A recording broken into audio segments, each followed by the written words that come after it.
mususu kaka ndenge makambo yango ezotambola na mboka na biso ya Gloria Olangi ndenge bautaki ko enlever ye to landi ba vidéo ndenge nini ba zokisi ye donc en tout cas ça qui déplorable mais na landi vidéo mususu na moni batolo ba ke Ken Piana Pacho RFI par Karine Mokonzi que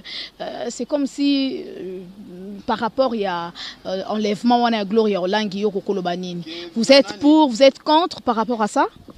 Non, non, on pour na pona agression mutu na pour te. Je pense que ba enlèvement ngopé abaket betima senguyo yebi eza phénomène ezo reni na kin. Ba te belé ba kuta na ba problème wana. Yepe Gloria tombe kaka na même problème. Je pense que ngai pona répondre yo na question wana. Moni tokenda kolala il faut to sambela ka mwa muke la muki pe avosala ba parcours il faut o sambela o sengi nzambe ke non na tiki journée na nga na maboko na yo po balika mabongo ekomela yo te. Bon place Gloria pe alalaki na butu wana na yebite peut-être azana mutu moko pe balalaki na na pembeni ya libabe na yebi na nga pete emso alalaki emso na ndeko ne ya mwasi moko libabe pe to yebite emso akoza pe na mwana mobile moko pe balala ene place moko to yebi pete ba mai nini babwakelaki na nzoto ba mai nini basukolaki jour yango na yebi na nga pete na butu yango po ko sa tonga ke okuta na te na yebi na nga te ozo comprendre donc ye moko ayebi pourquoi problème yana ekomelaki po lelo okozala pe mosusu oko passer pe nuit moko boye na mobali moko boye mobali ana zana libabe ya msuma moko boye asukolo na ngonzoto peut-être mai wana pe liba eza mai moko boye zana mababe moko boye ou peut-être etindio na nzela okeko coïncider ko ta ba taxi mo boye ba criminel donc toyebi na biso te mais na senga ndeko Gloria asambelaka na tongo avabima asenga nzambe a diriger journée na ye et kosala bien mais un problème ngo pesa ya biso passe so ezake ndeko mobali moko peut-être bazalaki na ye na tongo yo kuta na ba problème wana vraiment akata relation na ndeko wana pona libela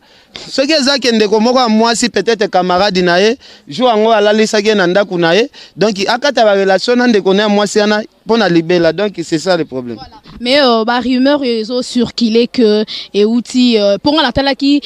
vidéo mo batindela kinga ya télé réalité ya Karine Mokonzi sali na ba lekechu na pede mususu aso seka tomba bi seke Ken Piana aseki Pacho RFI asali accident Gloria Olangi abimisi $50 na sac na e a opesa pede wana bi bokende pesa azwelanga ta traitement donc on batwa lobi donc c'est que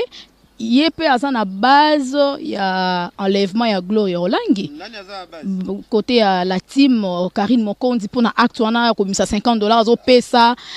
et zo circuler vidéo wana Karine Mokonzi sali. Bon merci moninga ina linga sala émission toujours ya vérité na fanda pena ndeko na biso Karine Mokonzi ndenge na ebeli Karine azalaka fille ya ba composition te. Donc non na fanda na Karine te azo boule po basala mutu mabe. Donc côté wana vraiment na fanda na Karine soki na lobby esa na composition moko Karine pe azalaki na kati po basala mutu mabe. Wana peut-être Karine ya sika mais Karine oyo nga na yebi azala na mutema wana te. Soki bokoloba pe côté ya la team ke héritier. Donc héritier je pense que héritier penazo rata na ye atinda batu ba lever mususu Gloria c'est que keti yango yaki ofanda liboso ndako ba Gloria ou bien nini po azoli transport na arrêt car azwinde akuta na car ya mabe akekuta na ba problème héritier kutu soki alobi abenga Gloria soki abengera na 12h 13h déjà akochange ba langage tout oh Gloria aloba na munoko akoyebisa bi mama non selon ndako ya $5,000 par mois. À partir de lelo na yoka ate na munoko na oloba su kombo aweka na yoka ate oloba su kombo ya ba musicien presque tout donc yo à partir de lelo nga mona bando s'occuper na yo na makambu tout donc Gloria akosala à la seconde tikotaki ezana to yo bunda na jidoka morota la seconde baluki babecho donc nazo ebisa yo kozwa makambu ya Gloria olatisa kombo ya héritier te po ba héritier baza batu mo bakoma déjà ba patron azo déplacer batu ba Europe azo mema batu na ba États-Unis héritier azo signer ba contrat déjà ya minene héritier aza mutu azo te la masolo ya kilo ozo bete ya masolo ya Gloria otie kombo ya héritier c'est que ozo ba grandeur ya héritier te de ba Gloria baza batu oyo bakozala emsu lobi pe akozala emsu mutu moko héritier ako komise pe mwana musala atie emsu na latimi ke non yo bando s'occuper emsu na konikela emsu ba musicien pe baketi. Voilà, en tout cas, ça c'est Ken Piana, satellite. En tout cas. La vérité pour un. Bobo ya vérité pour un. Bobo ya vérité pour un nini. Nati Karine Mokonzi, iye ba pesa ya ko to rôle ba pesa yo mona te bazola appartement, ba sombela biloko andaku po andima. Que yo eli héritier, yo bimisa mutu na nyonso tu. Donc yo nengo zana jour to yo ka okumisi Ouera, okumisi Fabregas, okumisi o musicien tel, tolongolo mbamona la andima charge wana po afana nanda ko ya bien. Mwala bafuta ke wana aliaka bien. Kasi kaka eloko pe Gloria zolukaka yango wana batia epeka aboskile mwa kombo héritier, yepe azwa peut-être moi poste. Po omoni na ministère, bakabolaka ba poste, mutu tazalaka soifé, ngape nazoluka poste. Peut-être yepa moni Karine azalaki chez Fabregas azalaki tina te wana Karine to bule neti alalaka na ba metro alalaka na ba rail to bule Karine neti fazer neti batu bazala comprendre pe na Karine te tu na me Karine nango makwanza nyoso azana da nyoso sila azali mona na pe mba nduto nyoso sila nduta nyoso sila c'est que héritier vie ezali c'est que biso pe photo bousculer kombo héritier tia biso pe ka. Yo kasi Gloria lang ndenga zana soki héritier lo bia zoye na 12h 13h boyo ka changer ba version nyonso te. Yo tia tembi makamna loba. Voilà. En tout cas, merci beaucoup Ken Piana. Donc pour le barande vérité, donc bon solo kaka, je pense bien bande konyo so baso landa biso baso comprendre. Mais Ken Piana car ma solon ouais actualité aux a dominé mikolo na ba réseaux sociaux na internet toyoki que Karine Mokonzi na fiancé nae mobile nae oyo bobanda otambola nae ba sera na kin awa bakabwani senti hein c'est le comment on wana non bakabwani Karine Mokonzi. Donc ceci c'est là donc n'habitez pas nayo okokolo banini est-il vrai ou archi faux est-ce que makambo to mona oyo tozo yo kala ba vidéo to ezo sala ma mikolo yo eza solo basali nini na kwa pas été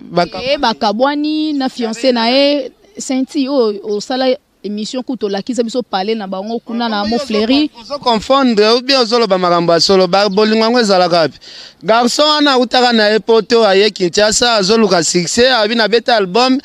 ango batu ba chango kate za sans impact sans idéologie ba tapoto ba pesinga conseil que non esenga kaka Ken na Karine Mokonzi nde ba fulango ngana ese na bino po fulama mama ya pesa mbote oh mwana nga yaka ça va. Ça va. Donc bonjour. Voilà. Donc moi nanga. Donc na call Simon. Donc on se comprend. Donc garçon na lobino na na besoin na fula mais poto ba pesinga conseil.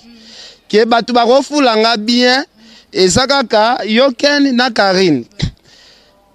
Abi toko sala ndeni ni poto banda contrat boboka nga mabanga na bino yo pesana nous de la part na biso poto banda musala abino toko bole bisanga kombe to bite yo sala na nous force ya poche na yo apesa biso 20 000 francs eza valeur ya ba $10 na ota na bi garçon so to bite continuer na yo finir pamba tika na créer les rubriques ndenge pe na moni aza na moi beauté bo aza na moi stemai Karine Mokonzi aluka pe moi mobile mo boye ya représentaka pe batu pe ba sentir que Karine pe azu moi mobile pe aza na moi beauté banini oza comprendre donc na habite to créer ka bolingo lokuta mais so Karine en leo ta bambebo yo supporter malgré garçon azala kokate mbanga na ena Karine tout ana se na ndenge ya caméra supporter ka donc attaque landeni ni yo mela no ka ngenge po eza makambu yo zo luka succès oza comprendre nde makambo ngo pe banda bongo to créer base wana et panika pe poto na yo pesa bango pe boule que non tokende Montfleury ngai faut na créer palais mo to créer palais to bimisa neti ozoli Karine palais place pour bando fanda tokenda pe na lupango ya batu to soli na ba mère wana totiki bango liboso biso tozwi caméra to yena ngona ndenga liboso to bando présenter palais ya batu que non oza palais bazoli Karine banini mais famille ya bako lupango wana soki botala soki bozalaka na poto bo signaler bandeko na bino akini te pardon ba ya porter nga plainte que ken ayaka na batu ba filma palais na biso bongo ça bien te ozo comprendre donc ezala nango makambo pe ya lokuta kaka. Je pense à ta chelinga Bible awa na lobato sala kaka ba base to kenda ti ba pala ba teza nango ba base ozo comprendre donc herbino bolo baba kabwani ezala ti eloko moko ezalaka nango te après bozolo baba kabwani ezaka neti auto sala ki ezaka ba théâtre bandaka premier épisode deuxième épisode mais na 10e épisode il faut théâtre 4 il faut pas bande l'épisode ya sika batali balobi actualité ya bolingo wana eumeli ekomi kokende na kolala tika to créer siko actualité ya sika donc ezana épisode ya théâtre ya sika toko saka mokili ke non Sentina Karine bakabwani pour créer les sous mbutu au moins te oye ko sala nanga émission otuni même sujet donc ezali nango kaka même théâtre wana ezaba base bolingo base garçon wana en dehors ya caméra akwacceptaka jamais ti mokili ekufa ndeo ya caméra a fiba mbeba Karine Mokonzi donc ezala na makambu kaka comme azoluka succès asipotaka na bakele nyoso ayokaka donc asipota nyoso donc ipona lukaka succès quoi. En tout cas merci beaucoup je pense bandeko bolanda biso ken penabi ezala ngo bolingo te donc Sentina Karine ezala nkaka ba buzz donc voilà ndepo sala buzz ya Fifi wana Roger Ngano bike elukela problème pas Jaël Show yango mona kaso Jaël Show finga tongo midi pourquoi na répondre na ngate pour ça biloko lokuta to créer na biso zabiloko lokuta to créer zana tika ndenge Karine ba créer na Joanna donc ngai pe na moni na bi côté comme na bendani tika na créer pe côté na si Fifi wana bi na créer ka histoire moko boye pona Karine na Senti et Simba mais comme mikolo na ko pe na Roger Ngandu to créer na nubaka sabla ngo pe côté ba créer pe et lobby si pe mokili mais tous les deux histoires wana za ba histoire ya lokuta na bonde na kota na masumu ngo na 2018 et ça la bien te na ya msuna da ebo et ça na kena masumu ane ça bien o daete donc nzamba